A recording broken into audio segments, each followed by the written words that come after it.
Bienvenidos, bienvenidas a The New Finance in the Making, un podcast donde exploramos cómo las finanzas descentralizadas están transformando la manera en que entendemos el dinero, la inversión y el acceso a los mercados financieros. Soy Adriana Sánchez Ibeljo y hoy me acompaña María del Sagrario Navarro Lérida, investigadora principal del proyecto que da vida a este podcast. María, bienvenida. Cuéntanos, ¿de qué va este proyecto y por qué decidisteis llevarlo a un formato como este? Bueno, Adriana, hola a todos. En primer lugar, quiero darte las gracias a ti por el impulso y porque gran parte de que estemos aquí también es tu culpa. En realidad, este podcast trae causa de un proyecto de investigación que dirijo sobre finanzas descentralizadas que fue subvencionado en la última convocatoria de ayudas de la Junta de Comunidades de Castilla-La Mancha. Y a partir de ahí, dado que el proyecto tiene una vertiente de educación financiera y tras conocerte a ti, Adriana, y bueno, pues entender que teníamos en común la necesidad de comunicar cómo el mundo está cambiando, pues pensé que era una buena opción, ¿no? De llevar el proyecto y la comprensión de las finanzas descentralizadas un poco al terreno de la gente, del día a día, ¿no? Pensando que además es un revulsivo de la nueva manera de hacer economía y un catalizador, en definitiva, de un nuevo mundo, ¿no? Una nueva manera de entender el mundo. Por eso, pues, te doy las gracias también por permitirnos hacerlo realidad. Bueno, muchas gracias a ti. El proyecto es un proyecto ambicioso y está formado por un equipo maravilloso que está detrás, con investigadoras de 7 universidades, 6 españolas y la Universidad de Milán, gente de consultoría estratégica en blockchain, con lo cual yo creo que es un proyecto que dará muy buenos resultados, ¿no? Finanzas descentralizadas y cómo se estructura el podcast que vamos a poder escuchar. Bueno, primero partimos de la idea de por qué las finanzas descentralizadas y por qué hoy hacemos este podcast. Un poco tiene que ver con la idea de que nunca hemos dejado de ser seres económicos y la gran diferencia es que ahora a través de las nuevas tecnologías, a través de todo lo cripto, a través de blockchain, se nos permiten cosas que quizá antes no se nos permitían, ¿no? El buscar una libertad financiera ligada a la nueva manera de entender lo cripto, no llevándolo al terreno de lo negativo, sino como catalizador de realmente posibilidades de financiar proyectos, de financiar ideas y de empoderar al usuario, ¿no? Entonces, sobre esa base, ¿qué es lo que vamos a ver en este podcast? En este podcast lo que vamos a ver es varias píldoras grabadas por ese grupo humano absolutamente maravilloso que es el grupo del proyecto de investigación, el equipo del proyecto de investigación, en el que se van a ir recorriendo pues un poco los ítems más importantes del concepto de finanzas descentralizadas. Partiendo de esa idea de qué es una finanza descentralizada por contraposición a las finanzas tradicionales, metiéndolo todo eso en el marco de la regulación criptoeconómica y aprendiendo que no hay que temerlo. Veremos también en algunas otras píldoras la función de las finanzas descentralizadas como herramienta para financiar proyectos empresariales, como herramienta para que haya un impacto real en la economía, que era una de las vías también que se nos pedía en este proyecto de investigación, un impacto real en el tejido empresarial, en el tejido económico de Castilla-La Mancha y de España en general, empoderamiento del usuario, educación financiera y luego la última parte, las últimas píldoras que estarán destinadas a algo que hoy por hoy es absolutamente necesario, que es analizar la inteligencia artificial en el ámbito de las finanzas descentralizadas y cómo impacta todo el tema de los agentes de inteligencia artificial, las entidades algorítmicas, en esta nueva manera de hacer los mercados financieros. Pues un poco esa es la idea de qué es lo que se van a encontrar. Wow. Sí, esto me parece y es muy importante en este momento, segurísimo, y que entendamos mejor todo esto es muy importante. Y María, antes de empezar, ¿qué esperas que la gente se lleve después de escuchar este episodio del podcast?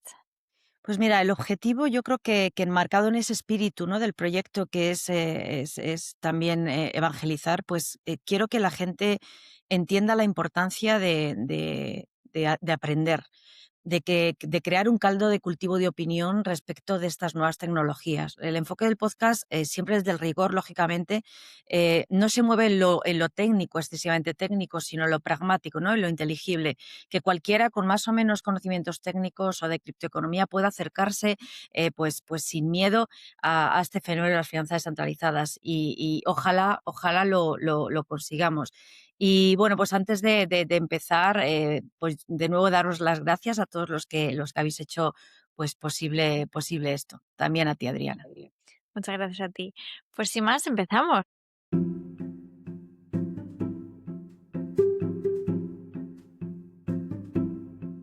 ¿Cómo podríamos definir, ¿no?, el concepto de las finanzas descentralizadas? Pues normalmente ese concepto se entiende por contraposición a las finanzas tradicionales. Nosotros nos movemos en un rol de cliente bancario o de inversor en el que se nos ha regalado, se nos ha dotado de un marco jurídico en el que se nos protege, se nos trata pues con mimo y con cariño, porque entienden que tenemos derechos que tienen que protegerse, pero sí que es verdad que hay una parte que tiene que ver con el rol empoderado que deberíamos tener, dado que el dinero es nuestro, las ideas son nuestras, el potencial muchas veces también es nuestro. Entonces, sobre esa idea de lo criptoanárquico que late en la base del origen de todo esto, las finanzas descentralizadas no es ni más ni menos que la creación de mercados financieros alternativos, quizá derivados o una derivada de lo que sería el crowdfunding de segunda generación, de tercera generación, lo que lo queramos llamar, en el que la gente peer-to-peer, es decir, la gente sin necesidad de entidades centralizadas, crea mercados en los que se pueden replicar de manera análoga las funciones o las actividades de los mercados financieros. Hablo de operativa de crédito, hablo de operativa de trading, hablo de operativa de financiación, hablo de operativa de seguro, etcétera, ¿no? Entonces, ese es el concepto real de finanzas centralizadas y ese concepto tiene en la base una operativa de contratos inteligentes, opera en cadenas de bloques, opera con unos instrumentos muy particulares que son los criptoactivos, necesita de determinados elementos como pueden ser los oráculos. Todo esto se irá explicando, pero digamos que como concepto, como primera idea fuerza, las finanzas tradicionales se contraponen a las finanzas, perdón, las finanzas centralizadas se contraponen a las finanzas tradicionales en una nueva manera de entender los mercados sin una entidad centralizada o al menos sin una entidad centralizada como las que hasta ahora había. Porque sí que es verdad que dentro de lo cripto están las finanzas descentralizadas, que es el objeto del proyecto y del podcast, y las finanzas en cripto, pero con entidades centralizadas, neobancos, etcétera, ¿no? Entonces, esa sería, digamos, la primera aproximación. ¿Y eso qué tiene que ver entonces con la criptoeconomía? Es lo que acabas de explicar. Sí, pues porque yo creo que es un error pensar que lo cripto es análogo de oscuro o de problemático. La criptoeconomía simplemente es una manera nueva de entender los mercados basados en un concepto que son los criptoactivos, que luego derivará en lo que es la tokenización, de lo que también se hablará en este podcast. Por lo tanto, DeFi, ¿qué tiene que ver con criptoeconomía? Pues que la criptoeconomía es la base sobre la que se ha construido las finanzas descentralizadas. Las finanzas descentralizadas no pueden operar si no es con los elementos de los criptoactivos, con los elementos de la cadena de bloques que hace posible que esos criptoactivos realmente funcionen, sin entender los smart contracts que están en la base de la creación y la generación de esos criptoactivos. Por lo tanto, las finanzas descentralizadas se ligan al concepto de criptoeconomía porque es los postulados cripto los que han permitido crear esta nueva manera de mercados financieros. Y entonces, partiendo de lo que ahora acabas de exponer, parece que estamos hablando de un sistema financiero bastante alternativo, pero entonces, ¿es un fenómeno regulado o la protección o normas se aplican a los partícipes de este mercado o quiénes son esos partícipes? Estamos hablando de inversores, si puedes dar un poco más de... Pues aquí lo más bonito y quizá lo que me atrapó en su momento y por eso el impulso en este proyecto, porque creo firmemente, es que las finanzas descentralizadas tienen una parte de impacto real, de inclusión financiera. Y eso hace que quizá un gap de gente que no tendría acceso a las finanzas tradicionales sí que tiene acceso al ámbito cripto porque tiene un smartphone y tiene la posibilidad de descargarse una wallet y tener ahí criptoactivos, ¿no? Entonces, ¿qué problema se plantea desde la regulación? La regulación siempre va después de la realidad, la innovación va más rápido que la realidad. El papel del legislador es un papel complicado porque tiene que estar en un equilibrio muchas veces inestable.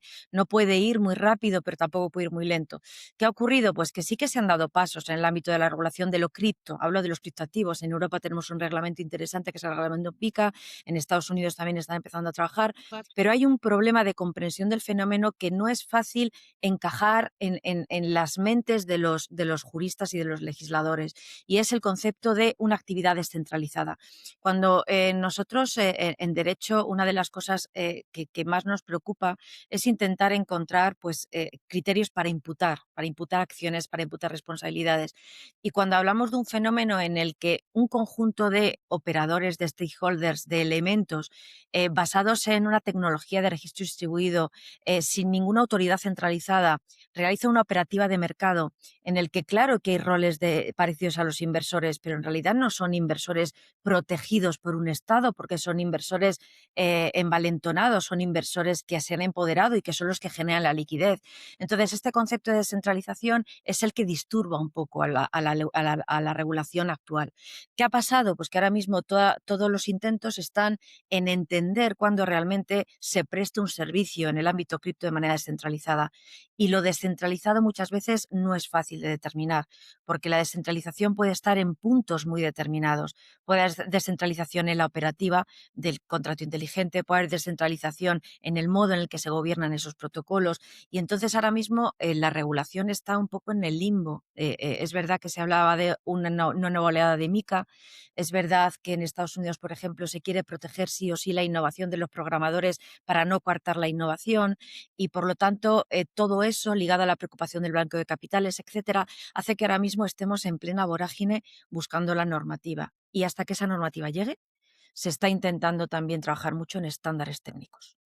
Vale, entonces queda claro que DeFi tiene un potencial disruptivo impresionante y que permite pensar en nuevas maneras de financiar proyectos o lograr un sistema financiero con un papel nuclear del usuario, pero también que el fenómeno plantea quizá riesgos entonces de los que hablabas ya específicos. ¿Qué camino se está siguiendo para lograr el equilibrio entre ventajas e inconvenientes? Pues mira, por poner un ejemplo muy tangible que además tiene que ver con una pata del proyecto, que es el tema de los datos, y en ese sentido, además, ayer nos daban la buena noticia de que el proyecto se ha seleccionado por la Agencia de Protección de Datos Española como un proyecto interesante. Tiene que ver, por ejemplo, con el tema del anonimato.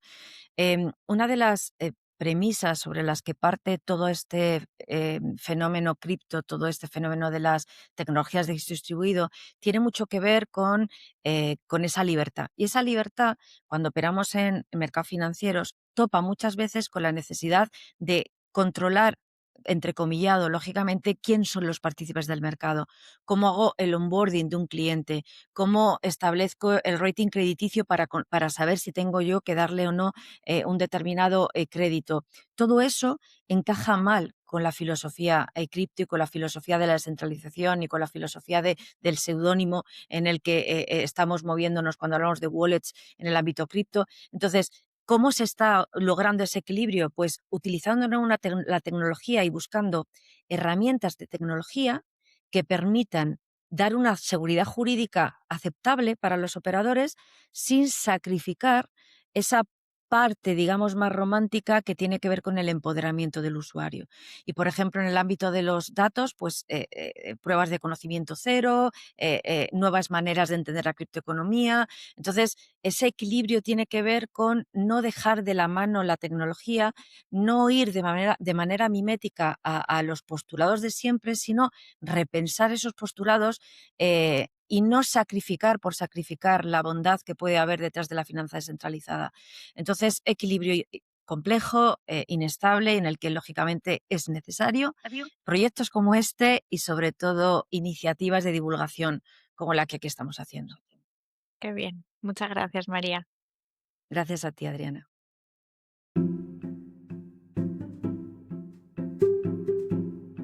Soy Pablo Sanz Bayón, soy profesor de Derecho Mercantil en la Universidad Nacional de Educación a Distancia, la UNED, y soy miembro del grupo de investigación del proyecto. Hoy vamos a hablar de DeFi y cómo a menudo se habla de DeFi como una revolución frente a las finanzas tradicionales, ¿no? Pero ¿cuáles realmente son las diferencias reales en el día a día y en qué se parecen más de lo que creemos? Bueno, realmente hay muchas diferencias, ¿no? O sea, las finanzas tradicionales o TradFi realmente se basan en la confianza institucional, es decir, dependen básicamente de unos intermediarios, bancos, contrapartes centrales, notarios, registros. Por ejemplo, un préstamo hipotecario requiere intermediarios, ¿no? Requiere unas garantías. En DeFi tampoco es que cambie radicalmente todo, ¿no? Es decir, la confianza reside en algo, en vez de alguien, en algo, ¿no? Es decir, hay una confianza en un código, en un conjunto de algoritmos, los smart contracts, y la blockchain, pues hay diversas tipologías o tipos de redes, ¿no?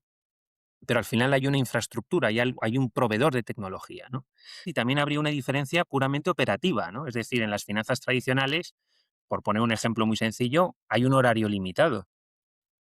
Y también hay una serie de procesos que están, bueno, tienen una serie de fases temporales que hay que respetar, ¿no? Que los operadores tienen que respetar. Mientras que en las finanzas tradicionales, en principio, no hay barreras horarias, es decir, funciona todos los días, a todas las horas, todo el año, ¿no? Es decir, y una liquidación prácticamente instantánea. Es decir, ya no depende de una regulación de procesos, sino que ya los propios algoritmos pueden ejecutar operaciones atómicas, ¿no? Lo que se denomina operaciones atómicas. Pero también hay unas similitudes. La primera es que hay una ley de oferta y demanda, es decir, los protocolos DeFi, es decir, tienen pools de liquidez cuyos intereses se fijan por algoritmos, pero el precio final, al fin, responde con la misma lógica de riesgo-rendimiento. Por lo tanto, en este aspecto hay bastante similitud. En segundo lugar, por ejemplo, también hay riesgo sistémico, es decir, en las finanzas tradicionales, un corralito o un banco mal gestionado, si os acordáis, pues hace unos años, bueno, hace 3 años, ¿no? Tuvimos el caso del Silicon Valley Bank, ¿no? Pues puede quebrar. Un banco basado en criptos mal gestionadas puede quebrar. Y un tercer factor sería, por ejemplo, el tema del apalancamiento. Es decir, existen en ambos. Es decir, tanto en las finanzas tradicionales como en las finanzas descentralizadas existe operativa con apalancamiento. Entonces, la diferencia es que en las finanzas descentralizadas el colapso será más rápido. Liquidaciones automáticas harían que pues, es más transparente, pero también la quiebra, por supuesto, sería más acelerada. Pero, ¿dónde está la gran diferencia entre las finanzas tradicionales y las finanzas descentralizadas? ¿Quién responde si algo falla? El régimen de responsabilidad necesariamente va a ser diferente y en las DeFi supone un desafío y en esto estamos trabajando en el proyecto también. Estamos intentando vislumbrar un régimen de responsabilidad que dé garantía, que dé seguridad jurídica a estas nuevas formas de intercambio financiero. Qué importante. Y la regulación europea, el reglamento MiCA, ya está en vigor para ciertos criptoactivos en la Unión Europea, pero sin embargo excluye expresamente a las DeFi totalmente descentralizadas. ¿Por qué ocurre esto? ¿Y puede cambiar MiCA en su próxima revisión para incluir igual a DeFi y en qué aspectos? Bueno, son unas preguntas fundamentales. A ver, ¿por qué MiCA deja fuera a las finanzas descentralizadas o una gran parte, ¿no?, de las finanzas descentralizadas tal como las conocemos? La primera, y es obvia, es que falta un emisor identificable. Es decir, el problema de las finanzas descentralizadas es que es muy difícil o imposible identificar un emisor, persona física, persona jurídica, localizable, identificable, ¿no? Eh, Hay que recordar una cosa, el reglamento europeo, que es el primer reglamento omnicomprensivo de la realidad criptográfica financiera, se construye sobre la figura del emisor.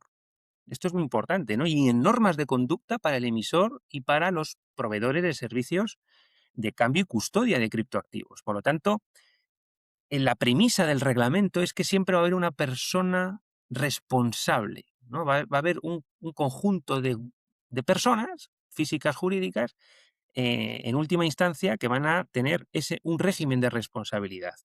¿Cuál es el gran problema de las DeFi? Que en un protocolo de finanzas descentralizadas puro, Por ejemplo, Uniswap, pues no hay un emisor, es decir, solo hay un código inmutable y una gobernanza descentralizada mediante DAOs, mediante organizaciones autónomas descentralizadas, ¿no? Entonces, al no haber un emisor, también hay un problema de supervisión. Es decir, ¿a quién se le pide un folleto informativo, un folleto de emisión? ¿Y quién se hace responsable de ese contenido? O sea, de ese contenido técnico, de ese contenido, de esas declaraciones financieras y tecnológicas sobre las que pivota un proyecto de esta naturaleza, ¿no? Pero, sin embargo, ahora se están dando cuenta, obviamente, con el tiempo y con el progreso de la tecnología, que tienen que revisar su normativa. El reglamento MiCA va a ser revisado y se van a ir incorporando elementos de finanzas descentralizadas que quizá pues ya se pueden supervisar adecuadamente, ¿no? Por ejemplo, definir la descentralización de otra manera, ¿no? Una descentralización efectiva mediante, pues, por ejemplo, unos umbrales de concentración de tokens de gobernanza, qué actividades, es decir, y a nivel internacional, por ejemplo, hay algunos esfuerzos muy loables. Por ejemplo, en Gafi pues también hay unas propuestas para intentar identificar a alguien responsable. Entonces, bueno, está la definición de controlling person a través de pues, análisis de blockchain, es decir, hay opciones, ¿no? Otro ejemplo de que hay posibles soluciones. Por ejemplo, el Banco de Pagos Internacional, el Innovation Hub del BIS, tiene un proyecto muy interesante que es el proyecto Pixtria, ¿no? Que permite, o sea, que está pensado para mejorar la supervisión de las stablecoins, ¿no? Que luego hablaremos. Y claro, pues bueno, realmente pues sí se puede aplicar un KYC sobre la capa de protocolo, ¿no? Es decir, hay también opciones tecnológicas para hacer un poco más identificable o accesible a esas personas responsables, conseguir una identificación de las personas involucradas en la operativa DeFi sin destruir la esencia de las DeFi. Y luego hay un problema de derecho internacional privado, que es básicamente la ley aplicable en el marco de una red global, ¿no? ¿Qué pasa si el nodo validador está en Singapur, si un front-end está en Estados Unidos y el usuario está en España, ¿no? O sea, ¿qué ley va a aplicar? ¿No? Entonces hay un problema también de ley aplicable que requiere una armonización internacional, ¿no? Y ya finalmente, ¿puede cambiar MiCA en su próxima revisión, en la próxima versión de MiCA? Yo creo que sí, lo va a hacer y lo va a hacer con prudencia. Es decir, la Comisión Europea tiene un mandato para evaluar las finanzas descentralizadas y proponer un régimen específico, ¿no? Yo creo que, como he dicho, tiene que cambiar un poquito las definiciones y ir hacia un concepto de finanzas descentralizadas significativamente descentralizadas, que permitan, mediante una serie de umbrales, reconocer unos patrones, unos grupos de control de esas plataformas, mediante, por ejemplo, una auditoría de quién posee en cada momento los tokens de gobernanza, ¿no? Por lo tanto, pues yo creo que sí que hay soluciones y la Unión Europea, eso sí, pues va a ir haciendo poco a poco, yo creo, una incorporación de las finanzas descentralizadas porque son imparables. Qué interesante, importante. Porque ya las stablecoins se están usando para pagar intereses como garantía y para también evitar la volatilidad. Entonces, ¿qué tipos existen? ¿Qué tipos de stablecoins existen? ¿Qué riesgos tienen? ¿Y qué utilidades concretas ofrecen? Y además, MiCA ya regula las stablecoins, pero con bastantes limitaciones, lo que ya comentabas. Entonces, ¿podría cambiar en el futuro para impulsar también el desarrollo en Europa? Sí, bueno, las stablecoins es un punto central, es el elemento más importante de todo el ecosistema, a mi modo de ver, ¿no? Las primeras son las que tienen un respaldo en dinero, en fiat, ¿no? Son las colateralizadas en fiat. Es básicamente USDC, la más famosa, USDT, es decir, al final Circle, Tether son los grandes operadores, emisores de las stablecoins basadas en fiat, que a su vez son pues, las más usadas en el ecosistema DeFi, ¿no? El 80% de las stablecoins son respaldadas en fiat, con un respaldo 1 a 1 en banco. Son las más usadas, pero no son las únicas. Hay otras que van a tener y van a ir adquiriendo mucha importancia. Las segundas serían las respaldadas en cripto, es decir, las que tienen como colateral activos criptográficos de diversa naturaleza, ¿no? Están mucho más descentralizadas que las anteriores y suelen ser un poquito menos eficientes en el capital, todo hay que decirlo, ¿no? Luego podríamos diferenciar o distinguir otras, que son las algorítmicas, aquellas que no tienen colateral, no las hacen muy halagüeñas. ¿Por qué? Pues porque han fallado históricamente, ¿no? Es decir, hay una serie de precedentes que hacen que las stablecoins algorítmicas no sean las más aptas o las más idóneas, sobre todo para según qué operaciones, ¿no? Por lo tanto, existen, tienen su tráfico mercantil en su uso, pero han demostrado tener unas fallas muy particulares. Y luego hay una subespecie de stablecoins un poco más residuales que pueden tener mucho potencial. Por ejemplo, esa deuda soberana tokenizada, es decir, esos tokens de deuda soberana. Société Générale, por ejemplo, este banco francés tiene un proyecto muy potente basado en tokenización de deuda soberana, ¿no? Bueno, lo que pasa es que por el activo financiero que implica esta stablecoin, el problema es que son altamente reguladas, tienen que ser altamente reguladas y además todavía tienen muy poca liquidez en los mercados DeFi, ¿no? Pero bueno, que como este ejemplo podía haber varios más, ¿no? ¿Qué utilidades tienen las stablecoins? Podríamos diferenciar que unas operan sobre todo para ser medio de cambio, es decir, un medio de cambio estabilizado, es decir, lo que tratan de remediar las stablecoins es la extrema volatilidad que tenían los criptoactivos. Por lo tanto, se gana estabilidad mediante un cierto respaldo, ya sea en fiat, en cripto o mediante sistemas algorítmicos, sin necesidad de salir, de escapar del ecosistema DeFi. La otra funcionalidad es la garantía, función de garantía, es decir, de servir como colateral en operaciones financieras, habitualmente un préstamo. Luego estaría el llamado yield farming, ¿no? Es decir, proveer liquidez en pools de stablecoins, ¿no? Con un riesgo o mitigando o reduciendo al máximo el riesgo de pérdida, ¿no? O creando como mucho un riesgo mínimo de pérdida. Bueno, es una función muy importante generar esos pools de liquidez financiera mediante stablecoins. Y luego, finalmente, y no nos podemos olvidar que las stablecoins sirven para bueno, lo que es instrumentar o canalizar las remesas, muy importante, sobre todo en muchos países.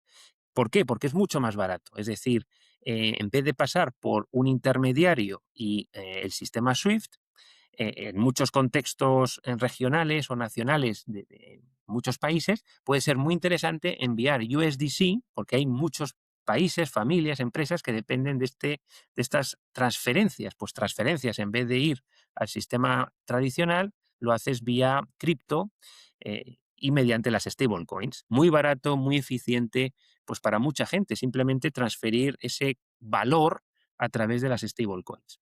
¿Cuáles son los riesgos? ¿No? Contestando ese punto de tu pregunta, bueno, riesgos hay varios y no del todo resueltos por el regulador, ¿no? El riesgo de contraparte. El riesgo de contraparte es que un emisor de stablecoins puede congelar fondos. Es decir, puede haber una excesiva dependencia de la conducta de un emisor y la posible dependencia tanto de reservas bancarias reales como de la congelación de determinados fondos. Luego está otro riesgo operativo que es el riesgo de desanclaje. ¿Qué significa esto? Bueno, pues significa básicamente que esa relación uno a uno que tiene la stablecoins con fiat, por ejemplo, pues se desajusta, ¿no?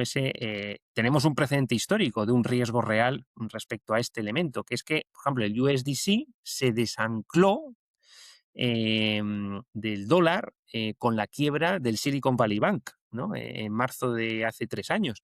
Pues es un ejemplo de un riesgo que puede surgir otra vez. Y es que el USDC, aunque se han remediado y hay mecanismos ya para remediarlo, el USDC se desancló a 0,87 dólares. Claro, entonces no había paridad, se perdió esa paridad. Y luego hay un riesgo regulatorio, que es que, por ejemplo, Bruselas o un determinado legislador prohíba stablecoins en otra divisa. Y luego estaría el riesgo de oráculo. Por ejemplo, ¿qué pasa si falla el oráculo? Por ejemplo, ¿qué pasa si Chainlink fallara? Entonces, con estos riesgos existentes, para concluir, es natural que que el legislador sea prudente. Por eso se tiene que revisar progresivamente, incrementalmente, paso a paso, ¿no? No se puede meter las finanzas descentralizadas en un sistema regulado tan complejo como el nuestro. MiCA, ya por terminar, ¿Qué limitaciones tiene MiCA actualmente? Pues algunas, y son razonables, pero es verdad que algunas se van a ir aligerando, flexibilizando. Entonces yo, para concluir, sí que pienso que en los próximos meses o en los próximos años vamos a ir viendo un desarrollo paulatino de las stablecoins.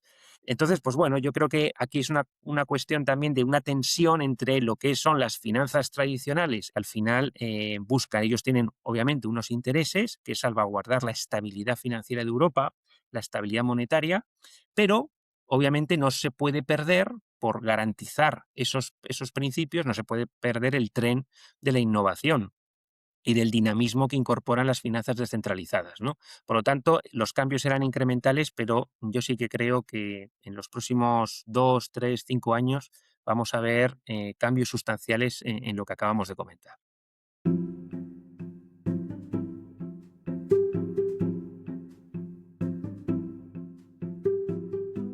Soy Carmen Pérez Guerra, doctora en Derecho y profesora de Derecho Mercantil en la Universidad Rey Juan Carlos. Imagina que tienes una idea brillante pero necesitas conseguir financiación. Durante décadas, el camino pasaba por convencer a un banco o a un reducido grupo de inversores de capital riesgo. Un proceso lento, exclusivo y a menudo lleno de barreras. ¿Pero qué ha cambiado con la irrupción de la tecnología blockchain? ¿Qué posibilidades nos ofrecen las finanzas descentralizadas para la obtención de financiación? En esta píldora vamos a explorar cómo blockchains y las finanzas descentralizadas o DeFi están revolucionando la financiación de startups. Tradicionalmente, una startup buscaba financiación en bancos o venture capital. ¿Qué cambia realmente con blockchain y las finanzas descentralizadas? En el modelo tradicional, los bancos y los fondos de inversión actúan como intermediarios. Ellos deciden quién recibe el dinero, ponen las condiciones, reciben una contraprestación por sus servicios. En definitiva, es un sistema centralizado y con acceso limitado. Blockchains cambia todo esto por completo. Permite crear un sistema financiero abierto, transparente y global. En lugar de depender de un intermediario, una startup puede conectar directamente con inversores de cualquier parte del mundo, eliminando barreras, automatizando procesos y provocando que las reglas del juego sean las mismas para todos. Y lo hace ayudándose de la tecnología. En términos prácticos, es como pasar de necesitar una editorial para publicar un libro a poder publicarlo tú mismo en Internet y llegar a una audiencia global al instante. Ok, interesante. ¿Y cómo funciona en la práctica? ¿Qué herramientas concretas ofrecen estas tecnologías a un emprendedor? Bueno, una startup puede convertir activos como participaciones de la empresa o derechos sobre futuros ingresos en fichas digitales, es decir, en tokens. Estos tokens se registran en una blockchain, lo que garantiza su autenticidad y propiedad. Una vez creados, la startup puede ponerlos a la venta en una oferta inicial, que se conocen como ICOs o STOs, de tal manera que cualquier persona, desde un gran inversor en Nueva York hasta un pequeño ahorrador en Tokio, puede comprar esos tokens y financiar el proyecto. Esto Mm, abre el acceso a un mercado de capital global, 24 horas al día, 7 días a la semana. Además, todo se gestiona con contratos inteligentes, que son programas que ejecutan los acuerdos de forma automática y transparente, sin necesidad de intermediarios. ¿Y cuáles son las grandes ventajas? ¿Y qué futuro podemos esperar? Bueno, las ventajas son enormes y podemos resumirlas en 3 puntos. Primero, democratización, es decir, tanto para el emprendedor, que ya no va a depender de un club exclusivo de inversores, como también para el propio inversor, que puede acceder a proyectos en etapas tempranas con muy poco capital. En segundo lugar, la liquidez, porque es mucho más fácil comprar y vender estos tokens que las participaciones de una empresa tradicional, y esto al final es más atractivo para los inversores. Y en tercer lugar, eficiencia y transparencia, porque los procesos son más rápidos, baratos y todo queda registrado de forma pública e inmutable, que esta es la clave, en la blockchain. El futuro, bueno, estamos viendo solo el principio. A mi juicio, el gran reto está en la regulación, que debe adaptarse para proteger a los inversores sin frenar la innovación. Pero la tendencia es clara. Caminamos hacia un modelo de financiación más abierto, global y digital. Las startups del mañana no van a buscar dinero, sino que van a construir comunidades de inversores a su alrededor. La próxima vez que oigas hablar de blockchains, no pienses solo en criptomonedas. piensa en la mayor democratización de la financiación para emprendedores realmente de nuestra historia. Gracias por acompañarnos en esta píldora de conocimiento. Hasta la próxima.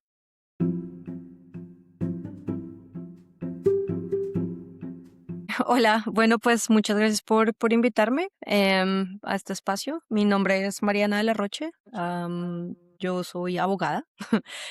Soy originalmente de Colombia, pero llevo ya como 10 años viviendo en Alemania y he estado trabajando en todo el tema de Web3 desde 2018. O sea, hace ya bastante tiempo, en diferentes áreas. He estado como muy envuelta como en todos los temas regulatorios que se han manejado desde Europa, pero también mirando cómo la regulación se replica desde otras regiones o cómo se ajusta a contextos locales por fuera de Europa.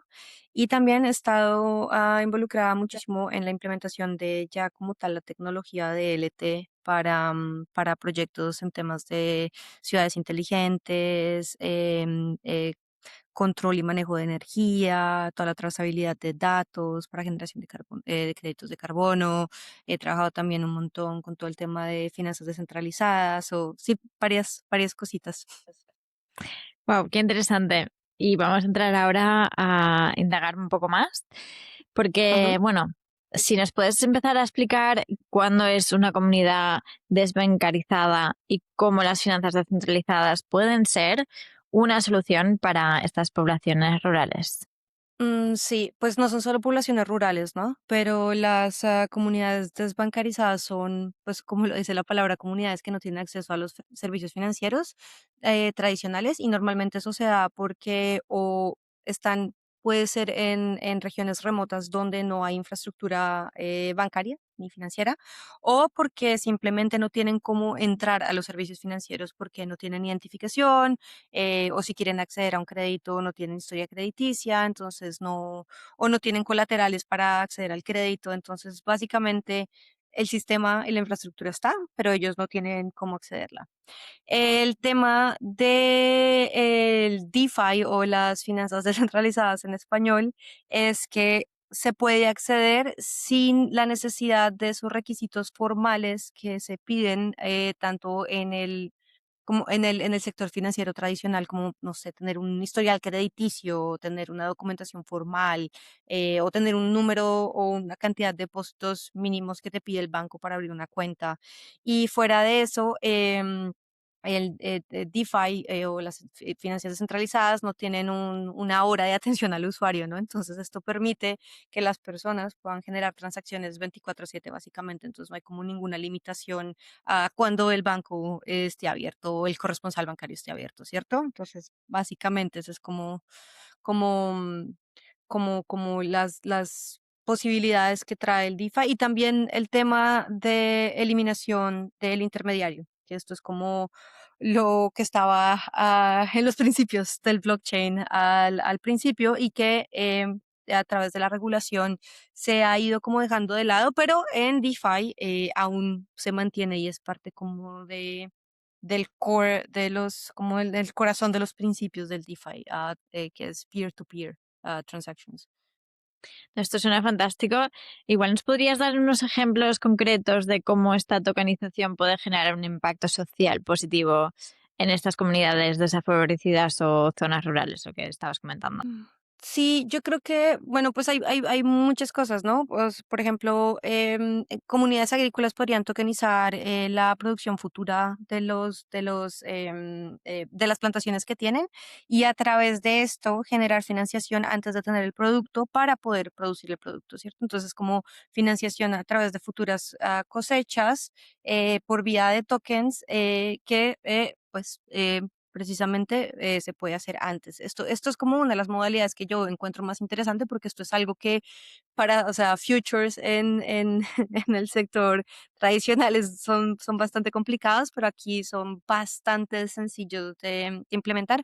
Obviamente hay que tener como un due diligence en las partners que se están, en los grupos que se están incorporando al proyecto, pues para garantizar que va a funcionar. Y esto normalmente se hace también a través de corporativas rurales. Entonces, El mejor ejemplo o la mejor forma para mí de poner el ejemplo es mirando Ethics Hub. Es un proyecto.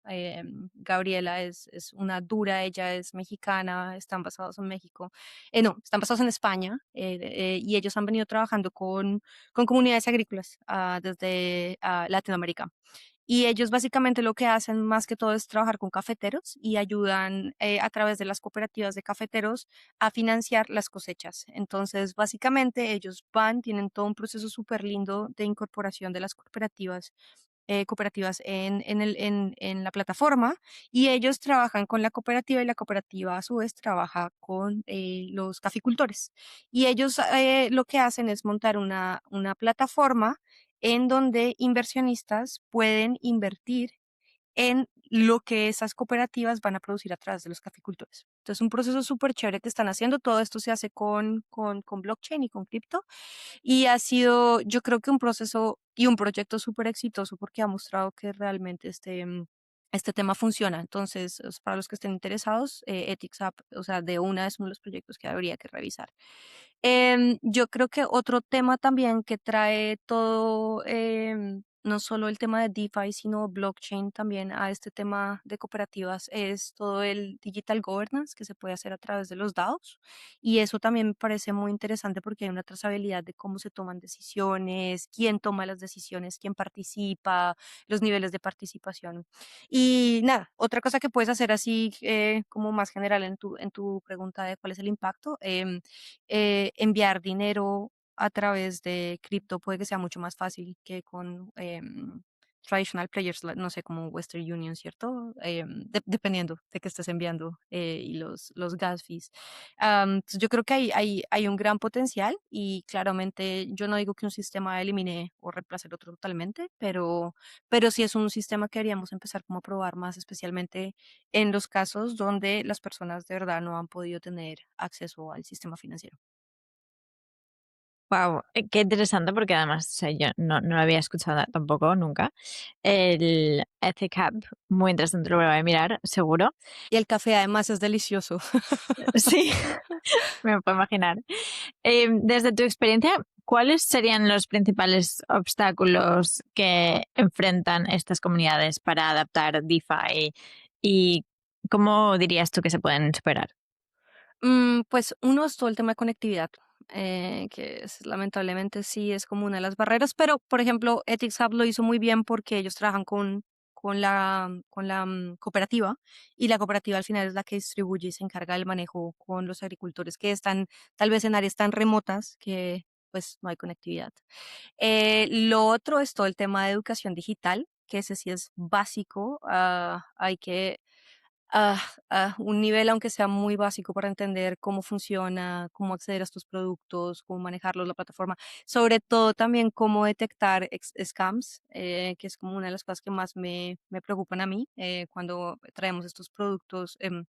O este tipo de tecnologías a poblaciones vulnerables que pues pueden también ser manipuladas y, pues se puede ir en la dirección contraria a lo que queremos hacer de un impacto positivo. Entonces me parece que el tema de educación es muy importante y además que a través del tema de la educación es donde vamos a generar confianza sobre el uso de nuevas tecnologías y esa confianza al final es lo que va a permitir que ellos estén abiertos y dispuestos a probar los proyectos, ¿no?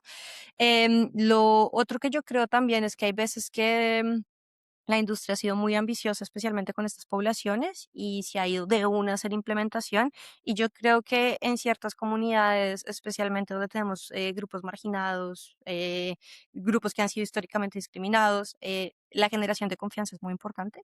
Y esto se hace a través de pilotos pequeños también, en donde se involucra a la comunidad, se hacen procesos de desarrollo conjunto con comunidades, no como llegar acá desde Europa y ¡pum! Ahí está, este es tu proyecto, úsalo, te vamos a cambiar la vida, pero más como hacer como todo un diseño con ellos en donde ellos también sienten que son parte del proceso. Esto más hablando sobre el tema de comunidades, que me parece súper importante y que a veces son cosas que son muy del sector del desarrollo y se dejan de lado cuando estamos hablando de nuevas tecnologías, cripto, blockchain, todo esto, pero deberían ser el foco, ¿no?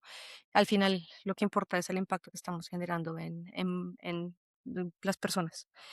Y ya más por el lado del blockchain como tal y el DLT, pues, los temas regulatorios son bastante complicados, especialmente cuando se viene a hablar del DeFi, porque tenemos todos los temas de KYC, el Know Your Clients, como la identificación de personas que toca hacer más que todo en el sistema tradicional, que no se hacen cuando estamos en el DeFi. Y después, cuando queremos traer lo que está en el DeFi a una plataforma centralizada o a lo que llamamos el Real Economy, em, ahí van a haber problemas si esa persona no tiene una identity, si esa persona em, no tiene una cuenta bancaria, o sea, este tipo de cosas.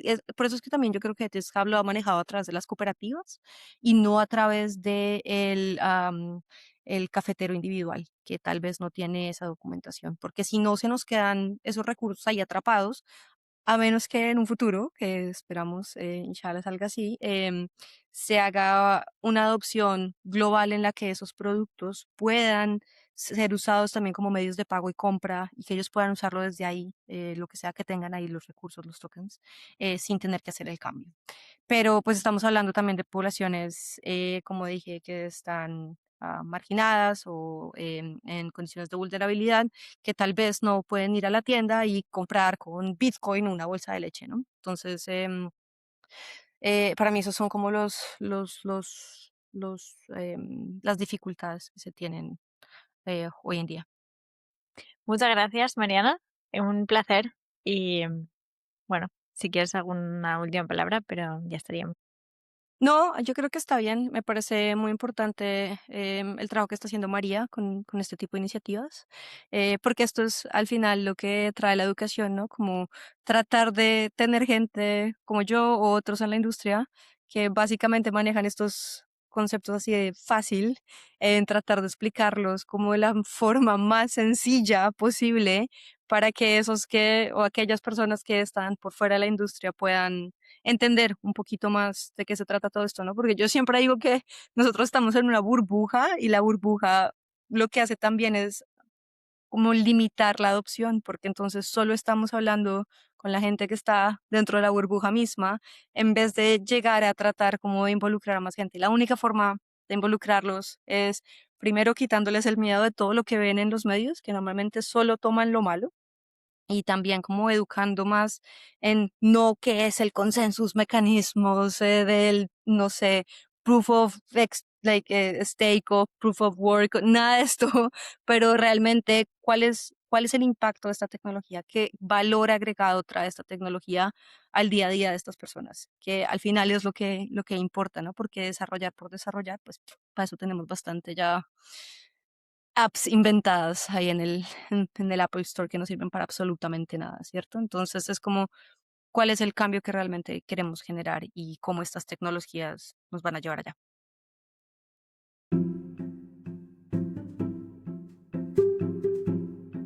Buenas tardes, Adriana. Soy Javier Ibáñez, catedrático de Derecho Mercantil en la Universidad Pontificia Comillas.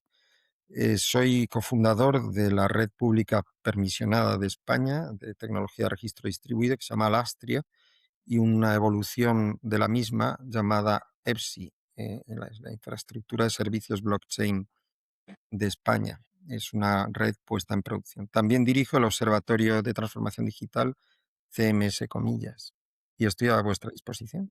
Qué interesante. Hoy vamos a entrar en qué puede aportar a los distintos operadores del mercado de aceite de oliva la tokenización. Bueno, sobre todo crear mercados nuevos, ¿no? Es decir, hace unos años, en finales de los años 2000, principios hasta 2010 prácticamente, hubo un mercado de futuros sobre productos agroalimentarios en España, concretamente aceite de oliva en distintas variedades, ¿no? Sobre todo de calidades estándar lampantes, para que pudiera controlarse la volatilidad, que es muy alta, del precio del aceite de oliva en mercados internacionales sobre todo. El problema fue en aquel mercado que los operadores no se ajustaron a las exigencias del mercado y los agricultores preferían cubrir el riesgo de variación de precio con seguros agrarios combinados. Lo mismo que pasó en el mercado de futuros de Valencia con las naranjas y con otros productos mediterráneos, ¿no? Cítricos sobre todo. En este sentido, un mercado de tokens aporta profundidad y liquidez tanto a mercados de contado como a plazo. ¿Y qué regímenes alternativos pueden adoptar los tokens que representan el aceite? Bueno, es una buena pregunta porque aunque hay un régimen reglamentario europeo denominado MiCA, de mercados de criptoactivos, MiCA exige unas determinadas formas de tokens o, como dicen algunos, criptomonedas, en este caso sobre aceite de oliva, pues que no se ajustan al reglamento MiCA. MiCA solo permite a activos referenciados que tienen que tener un régimen de reservas y de control de reservas y de inversiones bastante riguroso. Lo más probable es que si estos mercados fueran regulados o supervisados por una autoridad pública, tuvieran que regularse ad hoc, porque los mercados financieros tradicionales no se corresponden con las exigencias del tráfico de mercaderías agroalimentarias, ¿no? Del mismo modo que tú puedes negociar oro, metales o mercancías en bolsa, y las exigencias de un mercado organizado o impersonal para que operen muchos inversores son específicas y distintas de las que rigen en el tráfico financiero. Un mercado de mercaderías tokenizadas requeriría un control doble de una autoridad financiera, pero también de una autoridad agroalimentaria, sobre todo en España el Ministerio de Administraciones Públicas y Mm. también el Ministerio de Agricultura, Pesca y Alimentación. Y las autoridades locales, por supuesto. Pero ¿y qué condiciones sociales, legales y económicas precisa este mercado para consolidarse? La condición social, un poco la que hemos dicho antes, que la gente participe, sobre todo agricultores, cooperativistas, agentes del sector interesados y sobre todo que no lo monopolicen, como pasó en aquel mercado de futuros, los intermediarios y los exportadores, en este caso italianos, ¿no? Debe haber una distribución de juego y que la gente conozca ese mercado y participe. Y sobre todo los grandes operadores y distribuidores, ¿no? En este caso de óleo y de COP, entre otros, y las cooperativas grandes deberían participar.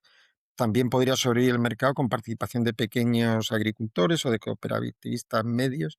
Nosotros tenemos ahora un piloto programado en nuestra universidad y en el Observatorio de Transformación Digital para la puesta en práctica de estos modelos de negocio tokenizados sobre aceite de oliva, que todavía son experimentales. Pero condiciones económicas, pues financiación suficiente y conseguida por vías mixtas públicas y privadas y condiciones jurídicas que haya un marco legal adecuado, para lo cual, como he comentado antes, sería necesaria la participación tanto de autoridades de supervisión financiera como de supervisión agroalimentaria. Mm. Bueno, pues muchas gracias. Estoy a tu disposición y yo animo a todo el mundo a que conozca estos mercados que están todavía, bueno, en fase de experimentación, porque a la gente le gusta jugar con criptomoneda, pero también existe, aparte del subyacente monetario, también hay subyacente agroalimentario. Además es más nutritivo porque los tokens dan derecho a llevarte aceite de oliva a tu casa y consumirlo, que es una cosa importante. Fantástico. Muchas gracias. Gracias a ti, Adriana. Ha sido un placer esta entrevista.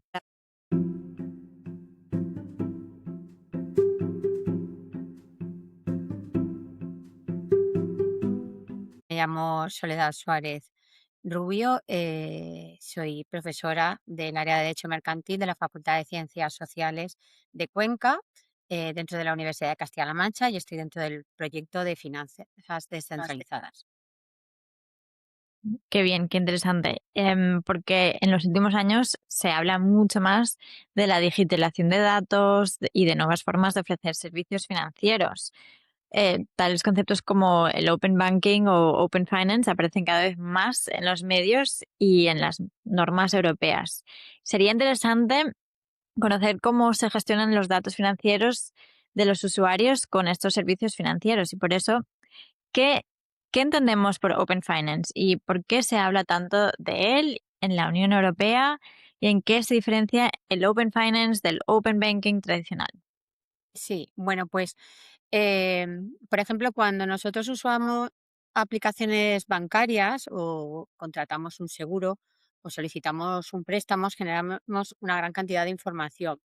Hasta hace poco, esa información estaba prácticamente como encapsulada o encerrada en las entidades financieras, en cada entidad financiera.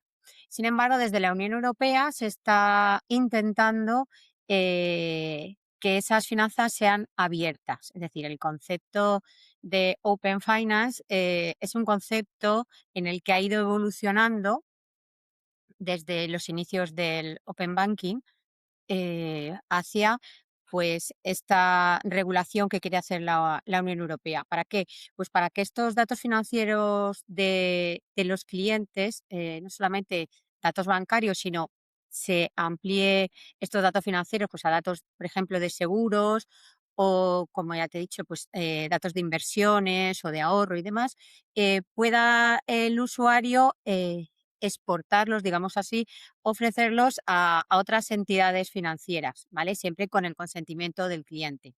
Es decir, que se abran esos datos que tienen los bancos de los clientes y ya no estén ahí encerrados en cada entidad. Entonces, el concepto de Open Banking, como lo habrás oído, pues más pues para eh, cuentas bancarias o para servicios de pago, pues se intenta abrir más a estos nuevos servicios financieros eh, y que se abran las cuentas al banco para abrir como un nuevo ecosistema financiero siempre bajo las reglas de la Unión Europea. ¿Y qué impacto tiene el Open Finance entonces en la gestión de los datos del usuario financiero? Bien, pues para que sea de este intercambio de datos financieros y que funcione, no es solamente necesaria la tecnología, es también necesario pues que haya un marco jurídico adecuado y claro para saber quién puede acceder a esos datos, quién debe facilitarlos y quién toma la decisión final de ese acceso. Entonces, existe una propuesta del reglamento FIDA por parte de la Unión Europea que habla de tres usuarios, tres figuras principales. Una sería el cliente como protagonista y es la persona que autoriza el acceso a sus propios datos. Otra, otro titular de otra parte sería el Financial Data Holder, que este es esa entidad que tiene los datos, por ejemplo, el banco o una aseguradora.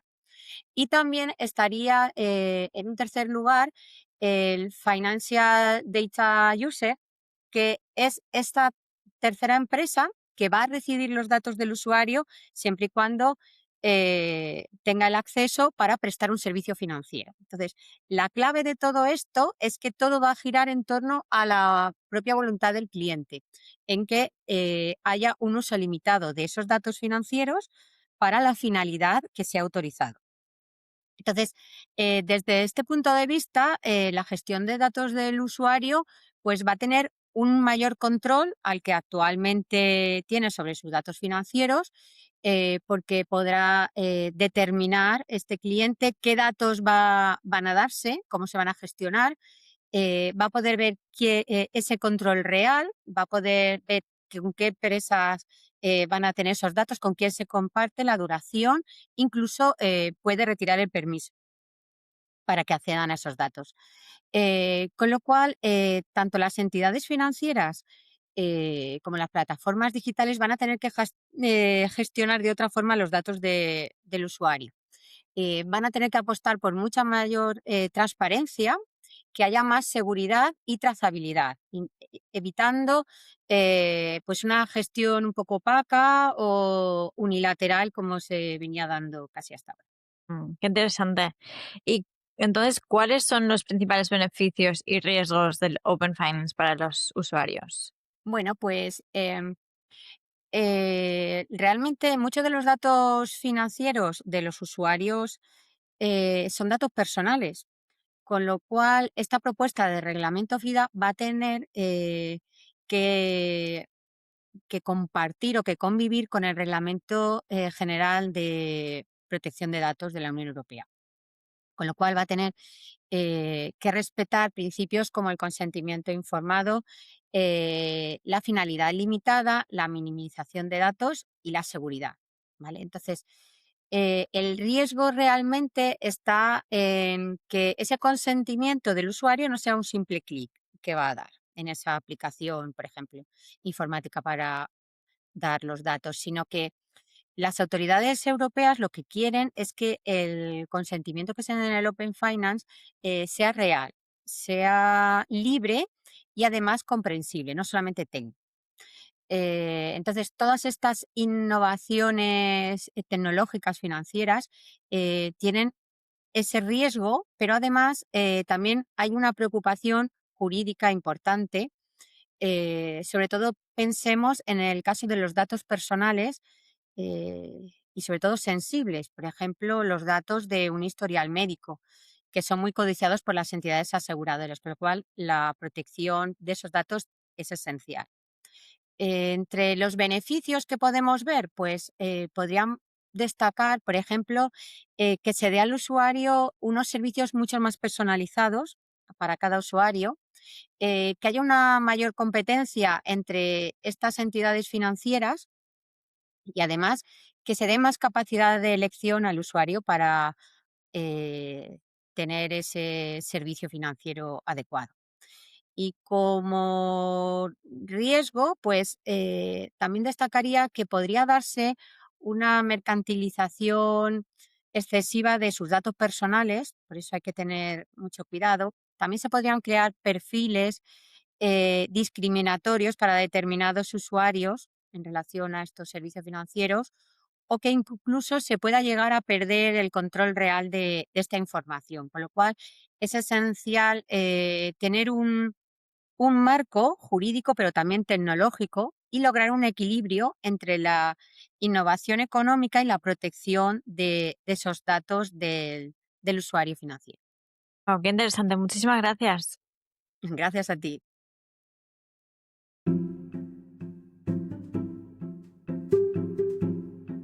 Hello, everyone. My name is Pierluigi Perri. I'm professor at the University of Milan, where I teach information security, privacy, and protection of sensitive data, and data protection law and artificial intelligence. It's a pleasure to be here. Thank you. It's a pleasure to have you. Maybe we could start with what is cybersecurity and what are their issues? Yeah, well, cybersecurity, just to frame my view of cybersecurity, I am a professor at the law school. So I work on cybersecurity from a legal point of view. And cybersecurity is one of the top priority of the agenda of the European Union and of Italy, that is the country where I live. Why cybersecurity is so important nowadays? Cybersecurity is important because is the basis of the functioning of the network, and all the services that rely on networks depends on strong cybersecurity measures that can help to protect the data, to protect transaction, to protect also the financial transaction that happen in on the networks, on the digital networks. This is why, for example, in the last 2 years, an important piece of legislation was enacted, that is the DORA. DORA is a Digital Operational Resilience Act. It's a regulation that is specifically for the financial entities, and it aims to bring the financial entities, which are not only the big bank or similar, but also small actors that works and that are connected with a financial system, with their systems, computers, networks, and so on. So all of these subjects needs to reach an adequate level of cybersecurity and an adequate level of cyber resilience. This is why the financial system is probably one of the most interconnected systems that we have. This is why there is a strong risk of propagation when we have a cybersecurity matter that happen for a financial institution. And in order to stop and to contain the possible damages that we may have in case of a cybersecurity attack harming a financial actor, it is important that all the subjects that deliver financial transaction stay strong and exchange information on the possible attacks in order to increase their level of cybersecurity. Oh, that's interesting. And can you share some case examples? Any important things that happened recently regarding cybersecurity?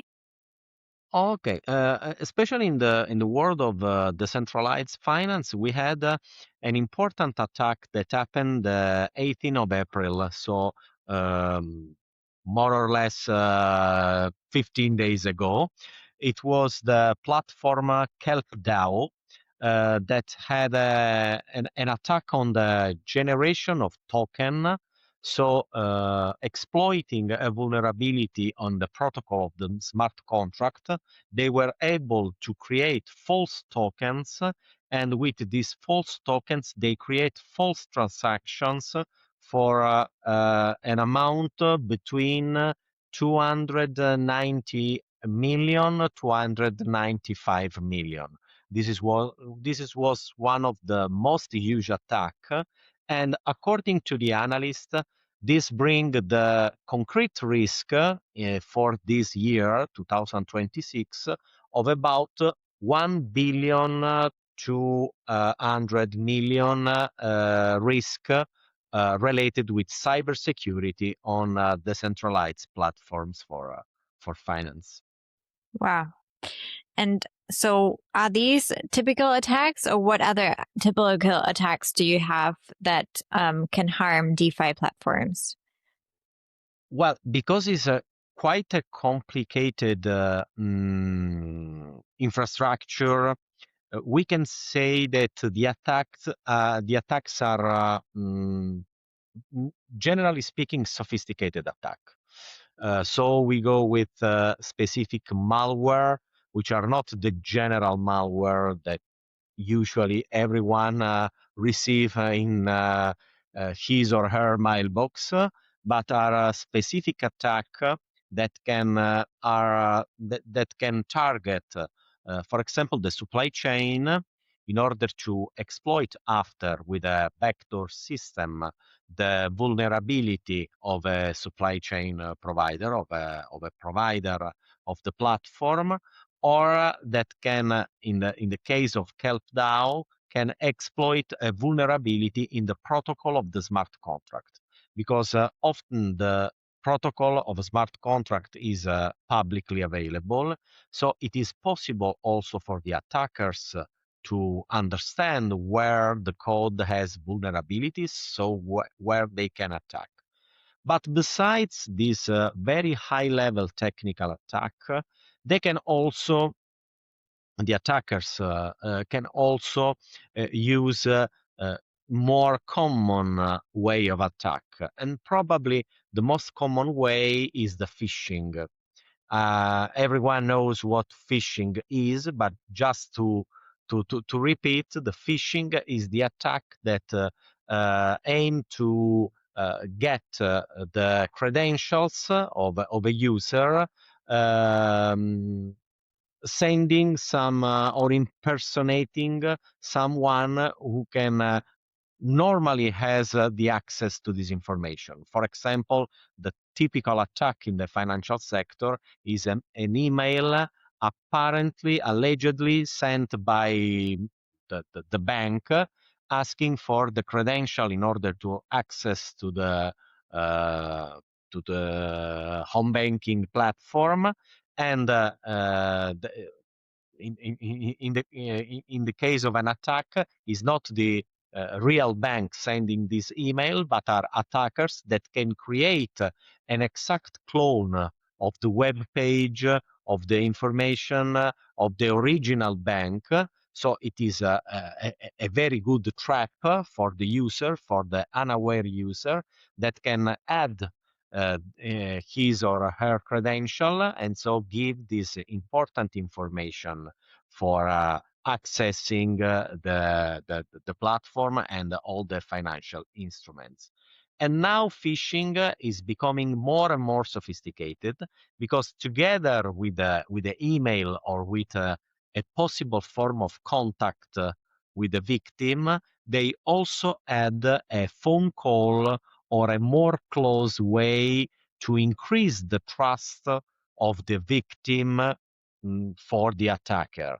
So the victim is really convinced that maybe he's speaking on the phone with an employee of the bank, or that he's receiving messages related with unauthorized operation, for example. And so it is important to run and to enter into the platform, into the home banking platform, in order to stop an unauthorized organization. So if we just want to draw the typical steps of a phishing attack, usually it is based on the urgency to do something.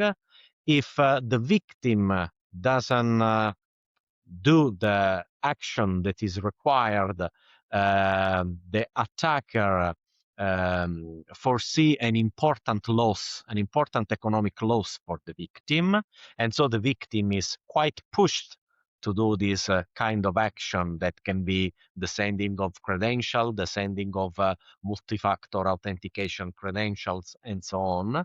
And when the attackers has all the piece of information that they need, usually they stole what is necessary for them, and they transfer the money or the other digital goods to some countries without the possibility to have cooperation to stop the illegal activity, or with very difficult cooperation to stop the legal activity, and after they can transfer the money as real money, and so the attack finish with a victim stealing a certain amount of money or digital goods. Wow. But that's why you exist, and that's why you're doing also your work, right? So that is prevented of not happening, basically. Yes. Yes, the cybersecurity has usually it has two functions. The first is to prevent, the second is to control the damages. So we can assume also in the area of cybersecurity that something happened, but if I have the correct means, I can close the damages, I can control the damages at the minimum level possible. Right. Fantastic. Thank you so much. This was an honor. It was an honor for me. Thank you very much.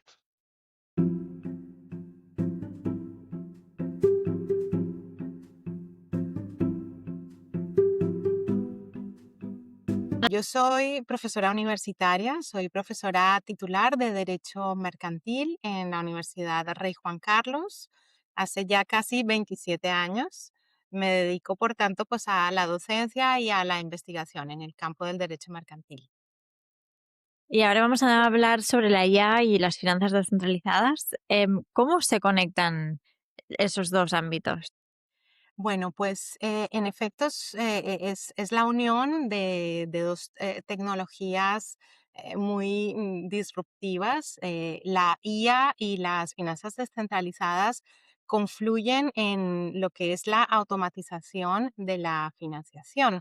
DeFi sabemos que permite estructurar operaciones financieras sobre la tecnología de registro distribuido, prescindiendo o reduciendo la dependencia de los intermediarios tradicionales. Hay una píldora específica destinada pues a explicar este fenómeno, por tanto no entro más en ello, pero cuando a esto le añadimos IA, añadimos otra capa más en donde vamos a poder utilizar esta herramienta pues para analizar datos, para anticipar escenarios, pronósticos, activar decisiones operativas. Y si esto, por ejemplo, lo trasladamos a una operación de financiación garantizada, por ejemplo, pues sabemos que van a entrar procesos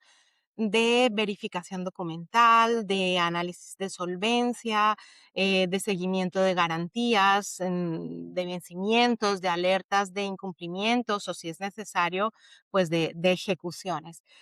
Y si lo trasladamos este panorama tradicional al entorno de la IA, vamos a tener un mecanismo que nos va a permitir hacer todo esto de manera pues muchísimo más ágil, ¿no?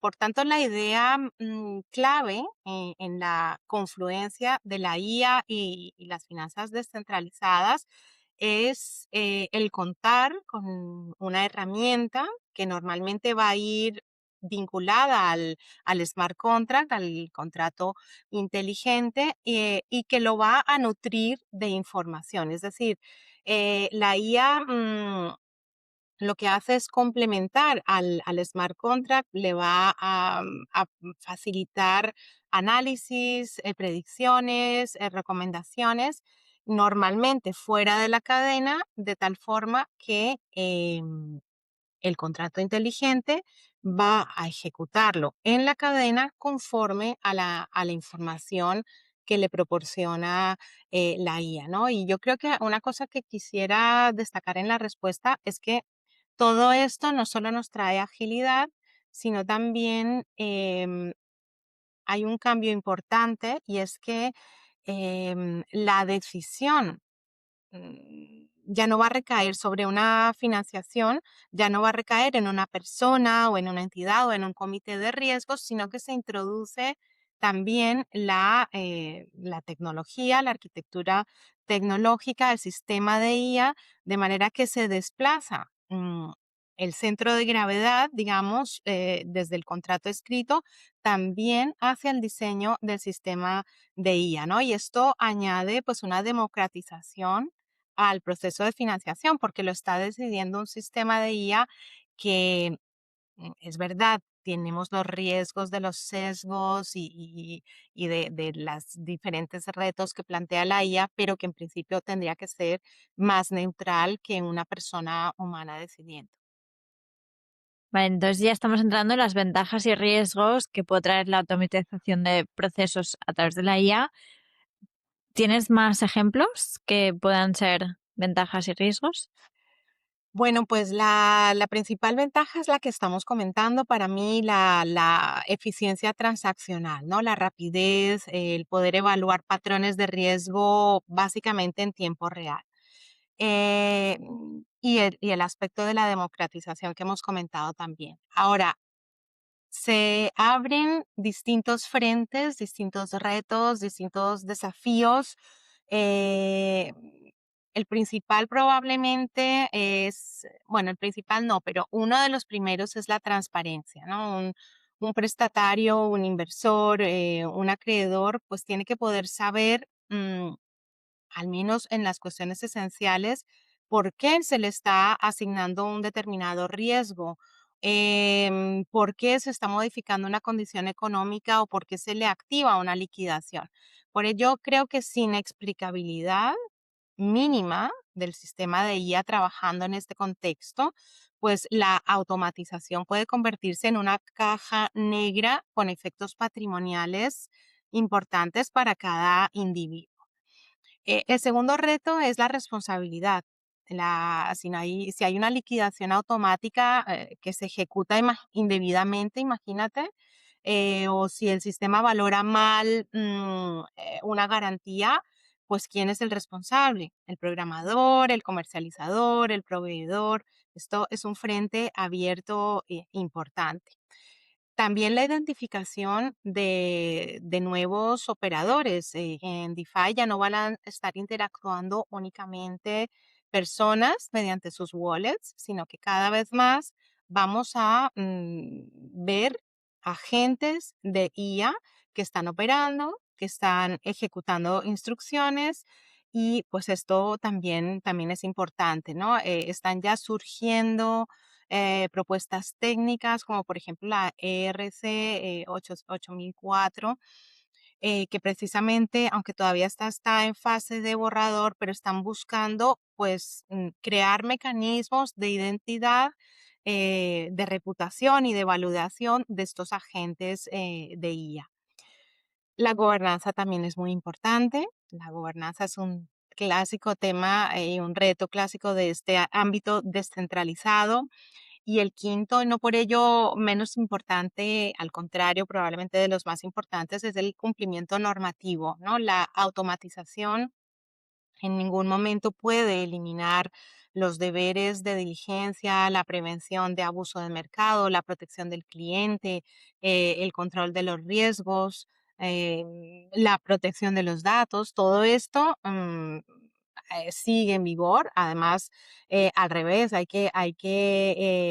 si entra en juego el reglamento de la IA y si lo tenemos en cuenta, pues en la financiación automatizada esto va a ser trascendental porque la regulación de IA a nivel comunitario no prohíbe la innovación, o sea, podemos introducir estos elementos de IA, pero sí exige que la IA sea fiable, que sea trazable, que esté acorde con un enfoque basado en los riesgos, ¿no? Entonces, esto además, muy recientemente, cuando pensaba en nuestra conversación, pensé que oportuno, porque el 13 de abril pasado, el AI Act Service Desk, que es una dirección general de redes de comunicación, contenido y tecnologías, aclaró que los agentes de IA que van a intervenir en estos contextos entran dentro del ámbito de aplicación del reglamento de IA.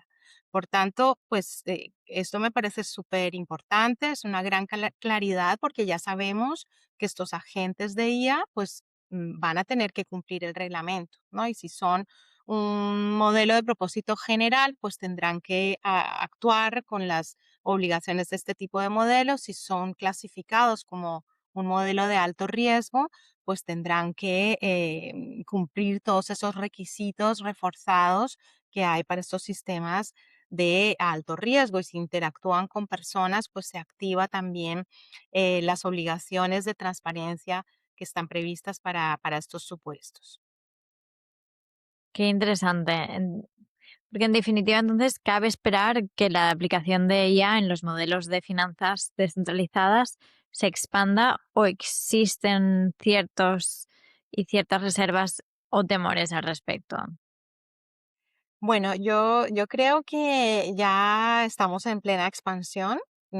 Creo que esto es algo imparable, pero sí que es verdad que es una expansión con condiciones. Es decir, la automatización es demasiado positiva en muchos aspectos como para que le pongamos frenos, pero sí le tenemos que dar un cobijo regulatorio, un cobijo, un marco de seguridad, pues para que esta expansión tecnológica vaya acompañada de unas garantías de seguridad.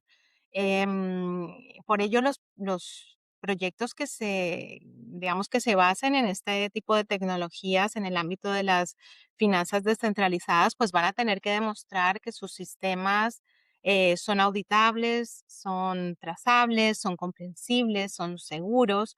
No bastará con decir el protocolo funciona, sino que habrá que explicar por qué funciona, con qué datos, bajo qué criterios, ¿no? Y quién responde cuando falla.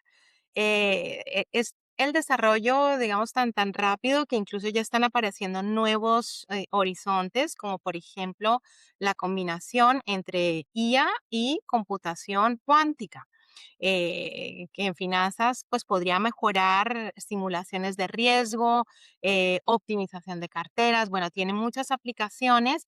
También introduce de nuevo otros riesgos porque la computación cuántica puede poner en cuestión, en compromiso los sistemas criptográficos actuales. Entonces, pues ya se están también publicando estándares de criptografía postcuántica para brindar seguridad, confianza y garantía en el uso de estos mecanismos. Por tanto, concluyendo en mi respuesta, yo creo que no debería existir temor, pero sí responsabilidad, prudencia, cautela.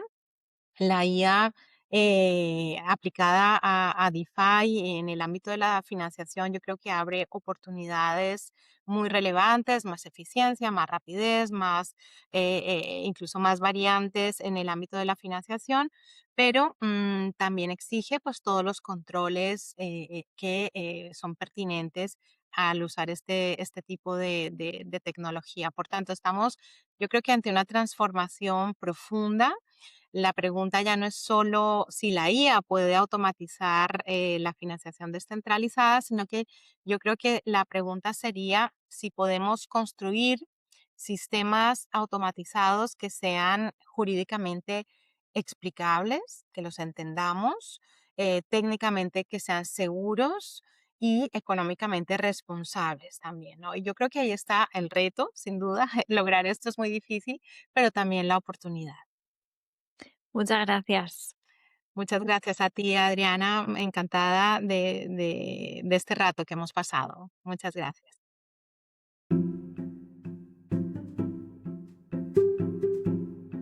Hola Adriana y muchas gracias a ti y a la profesora Navarro por organizar estas píldoras formativas y por contar conmigo. Soy Rebeca Herrero, soy profesora de Derecho Mercantil en la Universidad de Zaragoza y entre otros pues soy miembro del proyecto de investigación que dirige Sagrario sobre finanzas descentralizadas.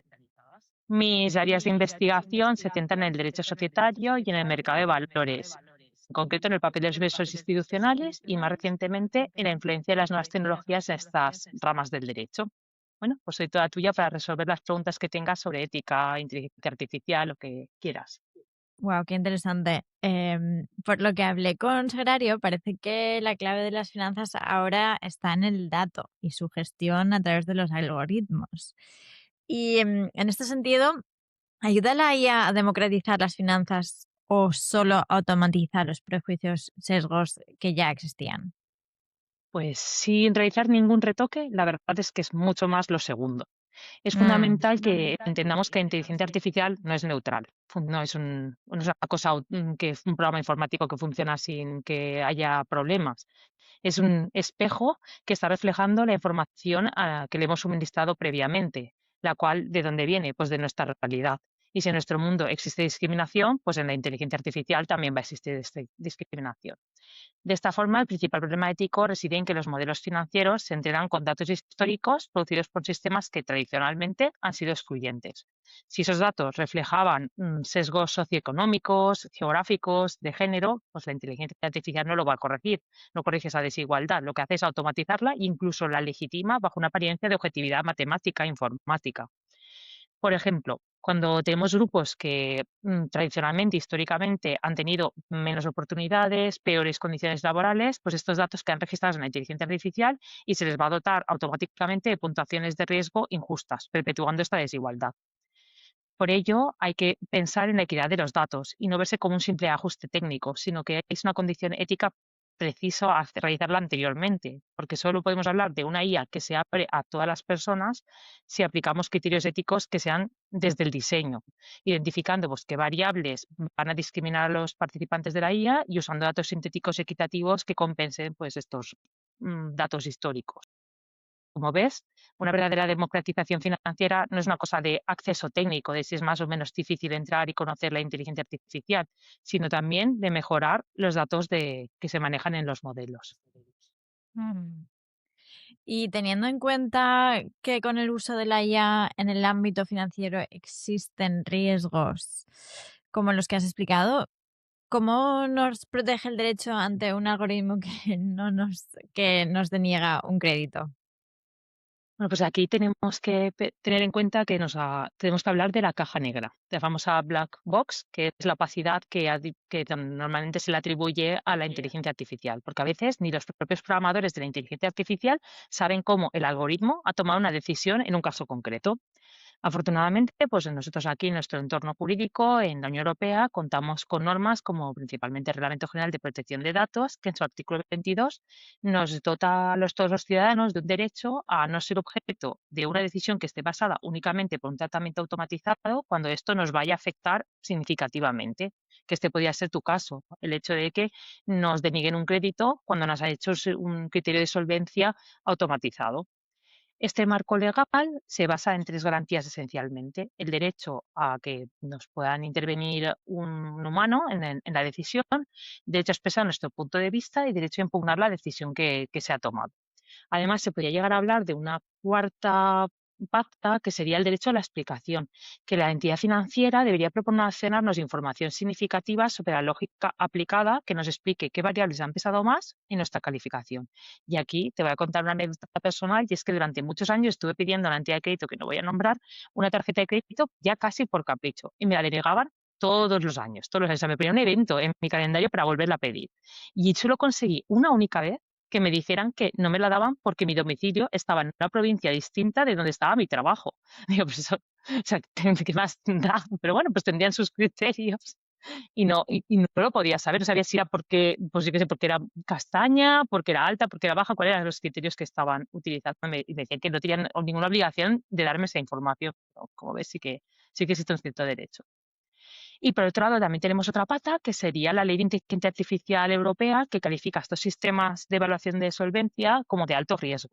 ¿Y esto qué supone? Pues que para evitar discriminaciones silenciosas como la que estaríamos sufriendo, se obliga a las entidades a someter a sus algoritmos a auditorías, a controles de ciberseguridad y a vigilancia humana constante.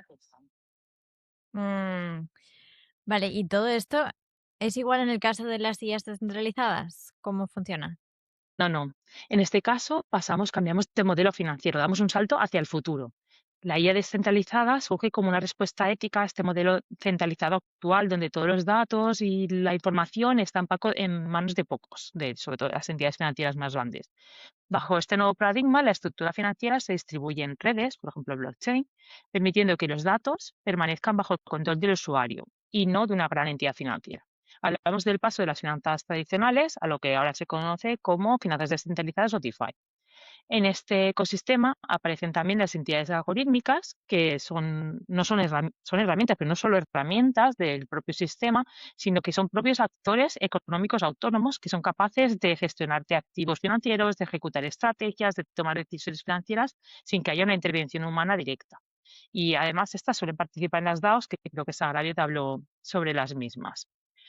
Y aunque lo verdaderamente disruptivo no es solo esto, sino que el usuario pasa de ser un mero cliente financiero a convertirse en usuario propietario, el user owner. De esta forma, el valor de las transacciones ya no queda en la entidad financiera, sino que se va a redistribuir entre los propios usuarios que han ido aportando liquidez o datos al sistema para que funcionara. Eso sí, todo esto no funcionaría si, o no va a funcionar, no vamos a poder empoderar al cliente, al usuario, si no le damos más nivel de educación financiera y responsabilidad individual, ya que estamos pasando de un sistema donde estamos protegiendo al cliente y estamos acostumbrados a este sistema paternalista donde todo el Estado nos está protegiendo, y pasaríamos a una fase donde habría más libertad financiera, pero tiene que estar ligada a una mayor comprensión de los riesgos y de autoprotección de los clientes. Gracias.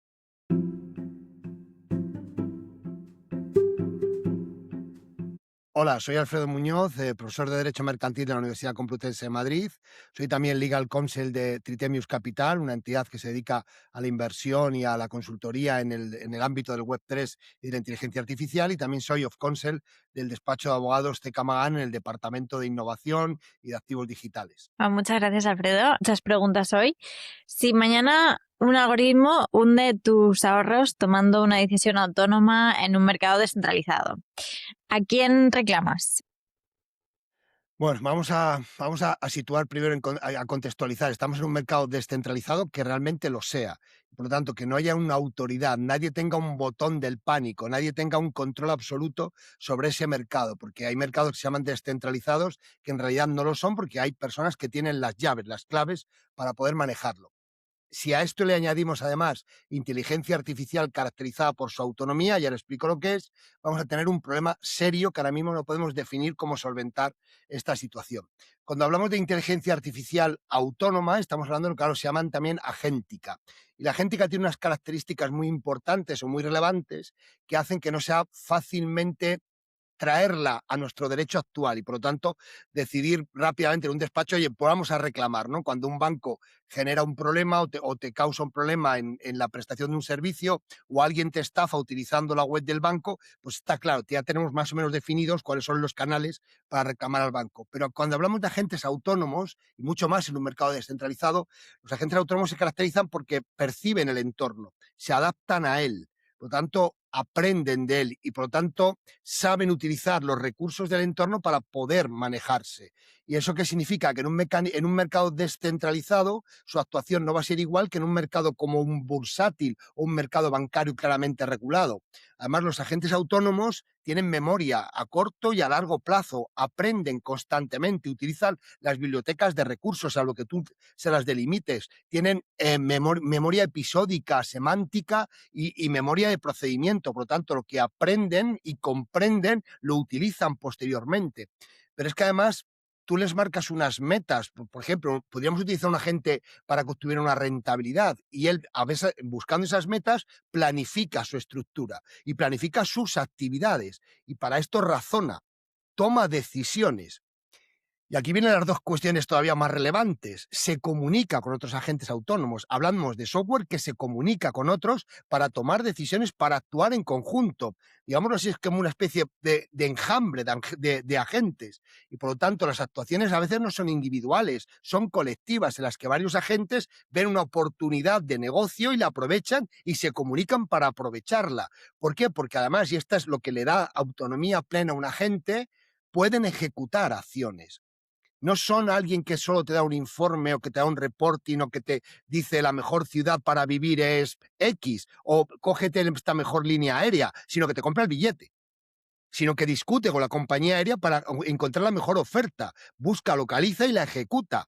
Y por lo tanto, en esa ejecución ya no está el ser humano no controla esa ejecución, puede haber delimitado previamente o puede en algunos casos decir a la gente hasta que yo no te dé el sí, no lo hagas, ¿no? Puede tener un control previo o un control a posteriori, pero la conducta de los agentes, ahora mismo ya hay muchos agentes en pagos y esto es muy importante porque ya hasta ahora los agentes llegaban hasta ahí, hasta cuando podías contraer una obligación y te llevaban esto a tu carrito, a tu correo para que tú le pulsaras al si quiero, pero ahora ya no hace falta, hay mecanismos de pago y este es un gran problema. Y entonces cuando me dices, ¿qué ocurre, no? Si un agente autónomo, un algoritmo independiente en un mercado descentralizado causa un daño, pues aquí viene el gran problema, ¿dónde atribuimos esa responsabilidad? ¿A quién y cómo? ¿Por qué? Porque en esto de los agentes autónomos y mucho más, insisto, en un mercado descentralizado, no está tan fácil delimitar quién ha causado el daño y a quién se lo atribuye, porque el mercado descentralizado es algo que no está controlado, no hay una autoridad, es una comunidad de sujetos, de usuarios que teóricamente se prestan servicios unos a otros o que no tienen una entidad con personalidad jurídica. Las DAO, que es un prototipo para utilizarse en mercados descentralizados, no están en la Unión Europea con personalidad jurídica. No digo que estén prohibidas, pero lo que no están es reguladas. No tenemos un traje, una vestimenta para esa DAO. Y encima esa DAO utiliza agentes autónomos. Acabamos de complicar absolutamente todo. Y los agentes autónomos, pues hay alguien que lo desarrolló, pero luego hay alguien que lo despliega, luego hay usuarios que están descentralizados y luego hay mecanismos de entrenamiento. Es decir, tu hijo lo tienes, lo educas, pero puede que tu hijo dentro de 20 años no tenga nada que ver con el hijo que tú educaste. Pues los agentes autónomos pueden ser algo similar. Es decir, que tú lo puedes educar y darle unos recursos, pero el agente autónomo luego en su actividad autónoma se ha independizado de tu conocimiento y actúa bajo otros parámetros buscando las metas que se le han marcado. Por ejemplo, obtener las máximas rentabilidades. Entonces estamos construyendo un sistema financiero donde nadie es responsable de nada. ¿O es que todavía no hemos encontrado la forma de repartir esa? Pues yo creo que las dos cosas son ciertas en alguna manera, ¿no? Quizás es más cierto lo segundo. Quizás estamos empezando a aprender cómo funciona la IA, incluso cómo funcionan los mercados descentralizados, puramente descentralizados, ¿no? Hay pocas cosas puramente o completamente descentralizadas. Y esto hace que todavía no sepamos, ¿no? Por ejemplo, la Unión Europea, cuando ha regulado los activos digitales, no ha regulado las plataformas completamente descentralizadas o los servicios de criptoactivos completamente descentralizados. ¿Por qué? Porque tenía un gap de formación, no sabía cómo regular esto y cómo tratar de encauzarlo. Si a esto encima le añadimos la faceta de la inteligencia artificial, pues tenemos un conjunto de actuaciones o un sistema que hay que ordenar y que no tenemos todavía criterios para determinar cómo distribuimos la responsabilidad. De hecho, piensa que, salvo la Unión Europea, ninguna otra jurisdicción ha regulado la IA prácticamente.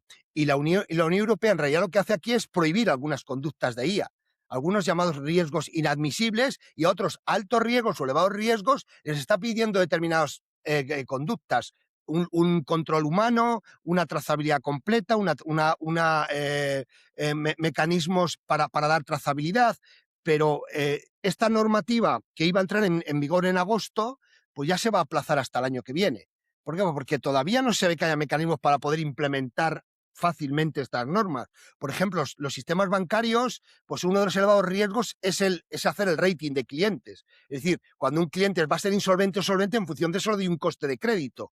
Pues esta normativa se considera de alto riesgo. ¿Por qué? Porque puede venir muy impregnada de sesgos. Si tú vives en un determinado código postal, ya hay un sesgo ahí.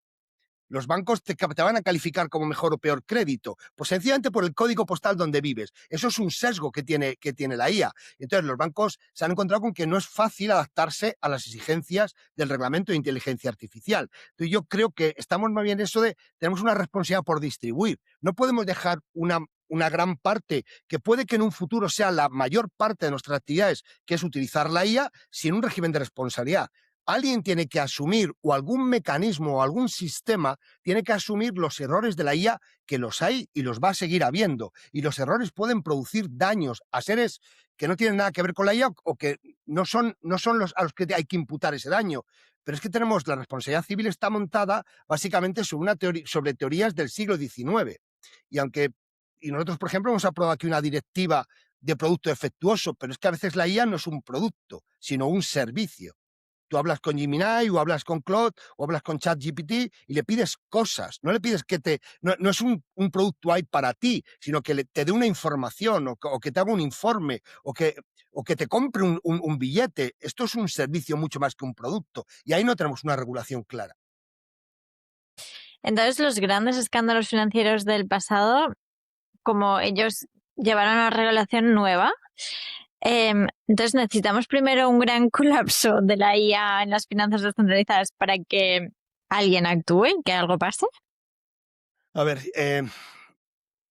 yo llevo pidiendo, no voy a decir que llevo mucho tiempo pidiendo porque la IA es tan innovadora. O sea, creo que el último año, el año y medio, o sea, este año 25 pasado y lo que vamos del 26 es tremendamente disruptivo en esta materia, ¿no?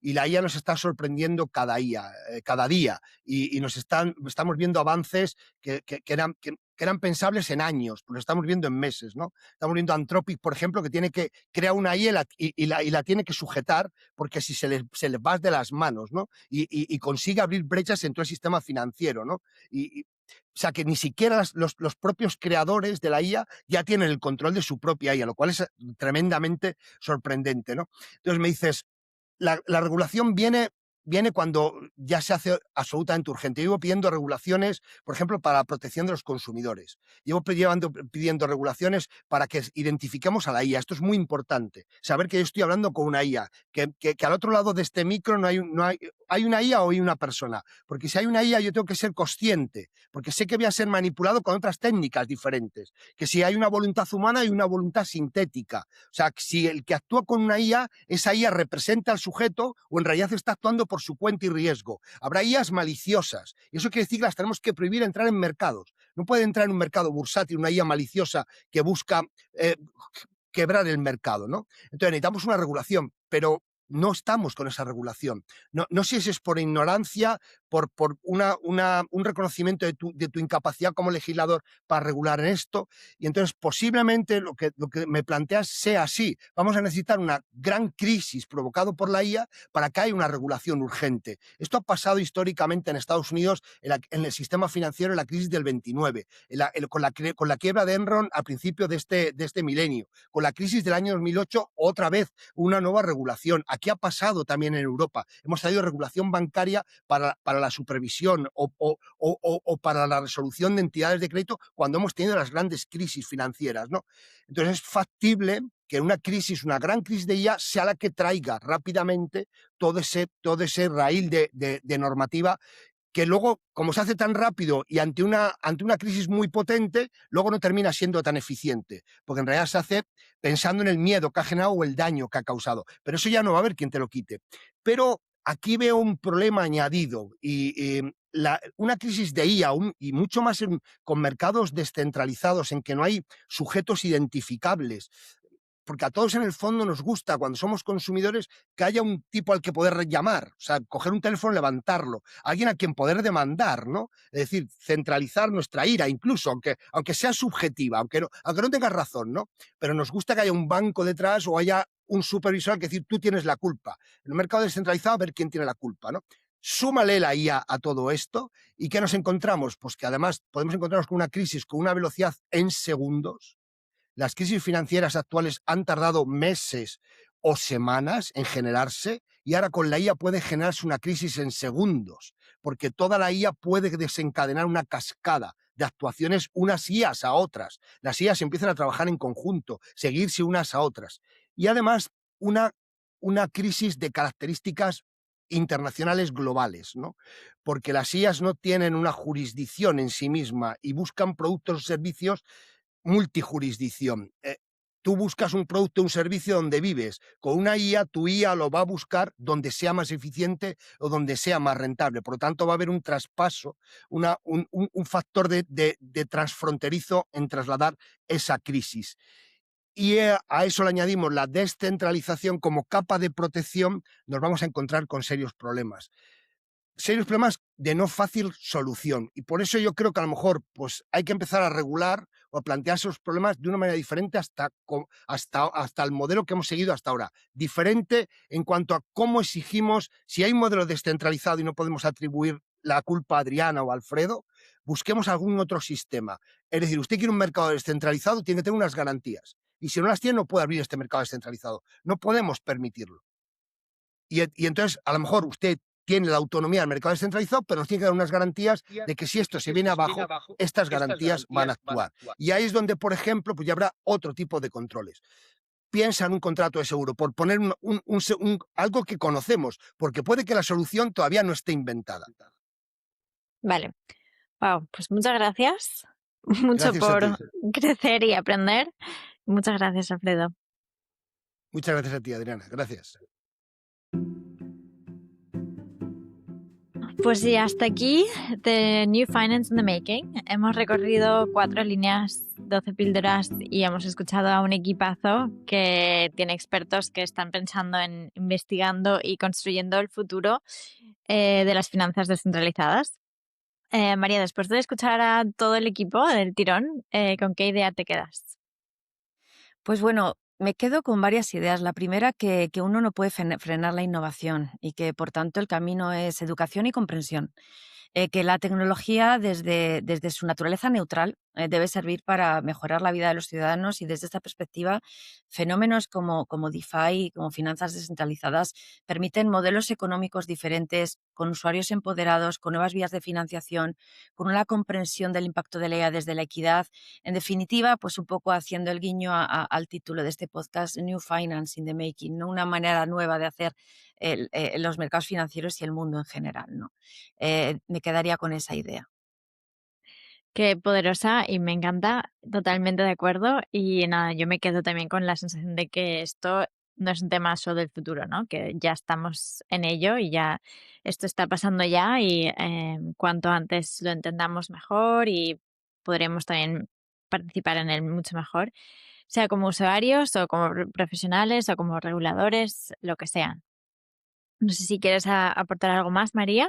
Sí, bueno, y quizá pues una última idea final, ¿no? Que espero que todos aquellos que se acerquen al blockchain, al mundo cripto, a las finanzas centralizadas, pues encuentren en iniciativas como este podcast un marco de seguridad conceptual, de ideas que les ayuden a quitarse miedos, ¿no?